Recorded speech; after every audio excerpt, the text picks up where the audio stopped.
आज हामी ढ्याप ड्याम जाँदैछौँ। यहाँ हेर्नुहोस् त बाटो यस्तो छ।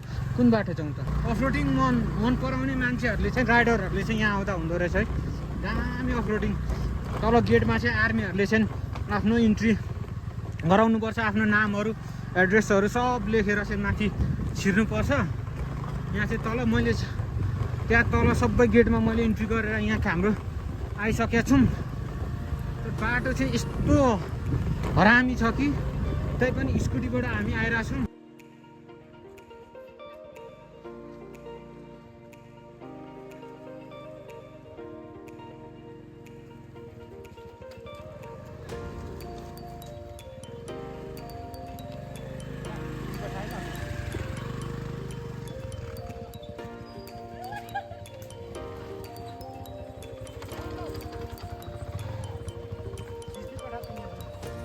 अहिले चाहिँ हामी चाहिँ लगभग आधी बाटो जति आइसक्यौँ।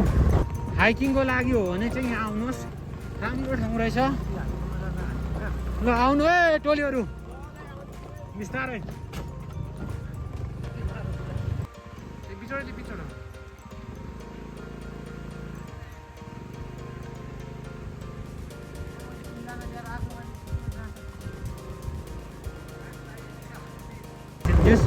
अघिको भन्दा सानो बाटो अनि ठुलो बाटोमा निस्क्यौँ। अहिले चाहिँ अलिक राम्रो बाटो रहेछ। अब चाहिँ हामी चाहिँ ड्याममा चाहिँ आइपुगिसकेका छौँ जस्तो लाग्यो जहाँसम्म लाग्छ।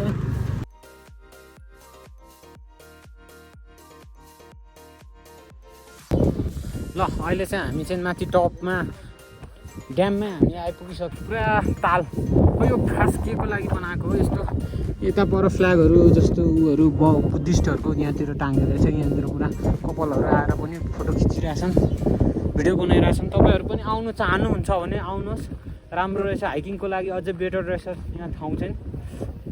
यता पर अझै परतिर छन्, ऊ पर पारी घरतिर त्यहाँ खै अब एकछिनमा म तपाईँहरूलाई देखाउँछु। त्यता पर यो साइडमा चाहिँ यो यस्तो ठाउँ छ पुरा। यो ग्रिन लेक फेवाताल जानु नसक्ने मान्छेहरू चाहिँ यहाँ आएर पनि तपाईँहरूले भिजिट गर्न सक्नुहुन्छ है। फेवाताल भन्दा कम चाहिँ छैन रहेछ यहाँ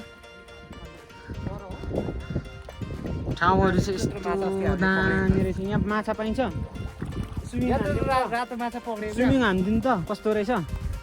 यहाँ हाम्रो एकजना मित्रले यस्तो दामी बनाइराख्नु भएको रहेछ, सायद टिकटकको लागि होला। राम्रो रहेछ। हामी चाहिँ यता अर्को साइड आइदियौँ ड्यामको। राम्रो ठाउँ रहेछ, यस्तो दामी ठाउँ देखिँदो रहेछ यता। त्यो साइड हामी चाहिँ ऊ पर पारी ठाउँमा हामी अघि छौँ। पर पारीको ठाउँ राम्रो ठाउँ रहेछ। यता माथितिर बस्ने ठाउँ होला क्या सायद, त्यो मान्छे रुङ्ने ठाउँ।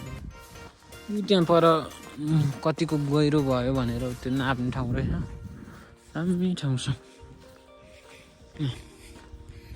राम्रो रहेछ। मलाई जहाँसम्म लाग्यो राम्रो रहेछ। बाटोहरू पनि राम्रो रहेछ, स्कुटीहरू पनि राम्रै रहेछ। ओइ त्यो त के पो मासला बाँदर जस्तो छ त। खै अघि आउँदा त थिएन त मलाई त। ओ मासला बाघले त होइन नि हो नि। कसम यार यो त बाघले हो यार। यहाँ हेर्नु वाप्प खाएको छ। यहाँ घाँटीमा त खाएको छैन हो यार। यहाँ हेरौँ त कसम यार बाघको पैताला। यहाँ यताबाट ल्याएछ क्या मासला। ओइ केटा यो पुरै बाघको पैताला छ यहाँ झ्याममा। हामी सायद हामीले यो त्यहाँदेखि हर्न बजाउँदै आउँदा त्यस्तो गरेको क्या हो। म एकचोटि पल्टाउँछु ल। ओइ होइन योभन्दा पनि भाग्नुपर्छ ल। यहाँतिर तपाईँ च्याप्पै टोकेछ मा कसम ला। यहाँ रगत यहाँनिर उसको दाँत यहाँ गाडिया छ। यहाँनिर गाडिया छ, यहाँनिर गाडिया छ बाघको दाँत। यहाँ हेर्नु न पैताला यत्रो छ, यत्रो एरिया छ। यहाँ यत्रो एरिया छ। यो सायद हिलोबाट निकालेर ल्यायो क्या हो, पानीबाट। यहाँ नि यो चिसो छ त यो अहिले धेरै छैन है। यो 5 मिनट जति मात्र सही ठुकै गएको छैन थुकै गएको छैन ल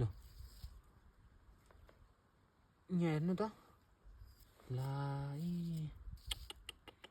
अब यसलाई के गर्नु यतिकै छाडिराख्नु कि अहिले अब जस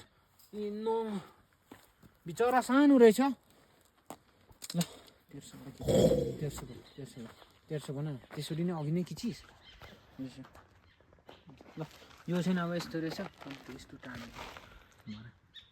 तपाईँहरू पनि यहाँ हाइकिङ आउनु चाहनुहुन्छ भने सायद कपाल मात्र चाहिँ नआउनु जस्तो लाग्छ है मलाई यहाँ बाघहरू पाइने रहेछ टन्नै अब अलि आउनु भए तापनि दिउँसो मात्र आउनु रातको समयमा यहाँ बस्नलाई सायद मलाई सेफ्टी लागेन किनभने यहाँ बाघहरू अनि धेरै जनावरहरू पाइने रहेछ यहाँ ठाउँ चाहिँ आफ्नो सेफ्टीको लागि जस आउनुहुन्छ भने आफ्नो केही सामान चाहिँ ल्याएर आउनु क्या खुकुरी हुन्छ आफ्नो त्यो सानो केही कुराहरू अब केही आक्रमण गरिहाल्यो भने जीव जन्तुहरूले अब त आफ्नो सेफ्टी त गर्नु पर्यो नि त सबैभन्दा पहिलो त्यसको लागि चाहिँ आफ्नो सेफ्टीको लागि तपाईँहरूले केही कुरा चाहिँ पहिला आफ्नै साथमा ल्याएर आउँदा चाहिँ बेटर जस्तो बसेर बाइकसँग उतार्न हामी दुई दिन पल्टेको भोक लाग्यो केटा मेरो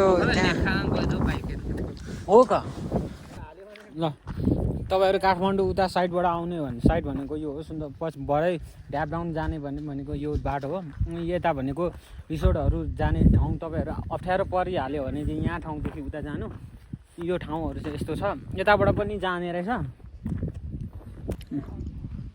मुलखर्क हुँदै सुन्दरीजल जाने पैदल मार्ग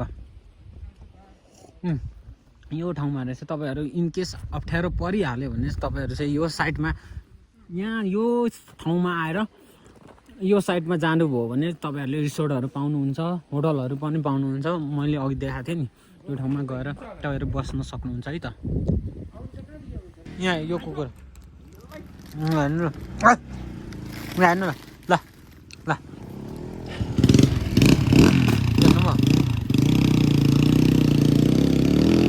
ल यो ढ्याप गाउँबाट तपाईँहरू त्यो इनकेस रात परिहाल्यो भने तपाईँहरू त्यो हजुर नमस्ते ए यो स्कुटीहरू चाहिँ ल हस् धन्यवाद तपाईँले यहाँ चाहिँ के हो पाइन्छ रिसोर्टमा चाहिँ मतलब के छ अब तपाईँले पाउने कुरा चाहिँ लगभग पर्ने सबै पाउनु चाहिँ हाम्रो चाहिँ अर्ग्यानिक हो हजुर अर्ग्यानिक भएको यहाँ चाहिँ अर्ग्यानिक चिजहरू चाहिँ हजुर विशेष त हामीले यहाँ अर्ग्यानिक चिज नै पाउने हो ल त तपाईँहरू पनि अर्ग्यानिक चिजहरू खान मन लाग्छ भने आउनुहोस् यो रिसोर्टमा यो रिसोर्टको नाम के अरे प्रकृति रिसोर्ट ल organic resort and organic farm भन्ने ठाउँमा चाहिँ तपाईँहरू आउनुहुन्छ म चाहिँ होइन म यही भिडियो बनाउनलाई मात्र आएको ल ल हुन्छ ल त ओइ भाइ ल हस् हाम्रो यता प्रकृति रिसोर्टहरू रहेछ यहाँनिर माथि प्रकृति रिसोर्टहरू रहेछ यहाँ तपाईँहरू इमर्जेन्सी अब अलिकति गाह्रो नै परिहाल्यो अब अलिक टाढा अब एक्लै रात परिहाल्यो भने चाहिँ तपाईँहरू त्यो ठाउँमा आएर बस्न सक्नुहुन्छ यहाँ पनि अब अर्को जस यहाँ चाहिँ अलिक अर्को यहाँ पनि रुमहरू चाहिँ पाइने रहेछ यहाँ प्रशस्त तपाईँको नाम के हो हजुर ए मैले यतिकै यो उहरू चलाइरहेको छु कि यहाँ भ्लगहरू अब यतिकै यहाँ मान्छेहरू इनकेस यहाँ भिजिट गर्न आउँछ नि त यो ठाउँतिर इनकेस रात परिहाल्यो भने अस्ति मेरो साथीहरू पनि त्यस्तै रात पर्यो होइन अब रात परिहाल्यो भने चाहिँ कहाँ बस्ने के ठाउँ बस्ने ठाउँहरू भन्ने ठाउँ हुँदैन यहाँतिर होइन के अब आपत परिहालेको मान्छेहरू त ठिकै हुन्छ ल होइन केही फरक पर्दैन के छ र ल रुमहरू चाहिँ यसरी कहिलेकाहीँ प्याक हुन्छ अरे तपाईँहरूले जस कन्ट्याक्टमै आउँदा चाहिँ अझै राम्रो जस्तो लाग्छ होइन यो चाहिँ रुम चाहिँ कसरी लिनुहुन्छ तपाईँहरूले रुम चाहिँ कसरी लिनुहुन्छ तपाईँहरूले एउटा रुमको 1000 ल अब हामी चाहिँ ड्यामबाट फर्केको